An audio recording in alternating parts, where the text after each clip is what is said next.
તો મહાકુંભની જેમ અમદાવાદમાં મિની કુંભ મેળાનું આયોજન કરવામાં આવશે। હિન્દુ આધ્યાત્મિક મેળાનું અમિત શાહ કરશે ઉદ્ઘાટન। મુખ્યમંત્રી ભૂપેન્દ્ર પટેલ સાધુ સંતો તેમાં ઉપસ્થિત રહેશે। મેળામાં દેશના પ્રખ્યાત મંદિરોની પ્રતિકૃતિ જોવા મળશે। જીએમડીસીમાં 23 તારીખથી 29 જાન્યુઆરી સુધી ચાલશે મિની કુંભ। एक तरफ प्रयागराजમાં કુંભ મેળામાં લોકોનું માનવ મહેરામણ ઉમટી પડ્યું છે, ત્યારે બીજી તરફ અમદાવાદના જીએમડીસી ખાતે કુંભ મેળામાં જ ફરતા હોય તેવી પ્રતિકૃતિઓ અહીંયા જોવા મળશે। જીએમડીસી ખાતે આધ્યાત્મિક મેળાનું આયોજન છે તે કરવામાં આવશે।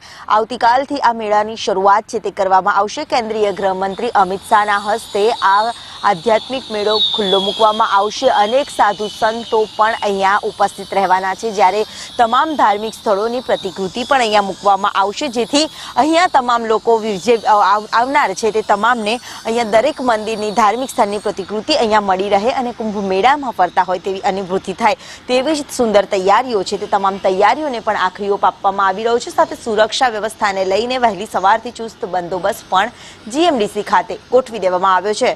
કેમેરામેન મનીષ વાણિયા સાથે દિવ્યા ચૌહાણ, સંદેશ ન્યૂઝ, અમદાવાદ।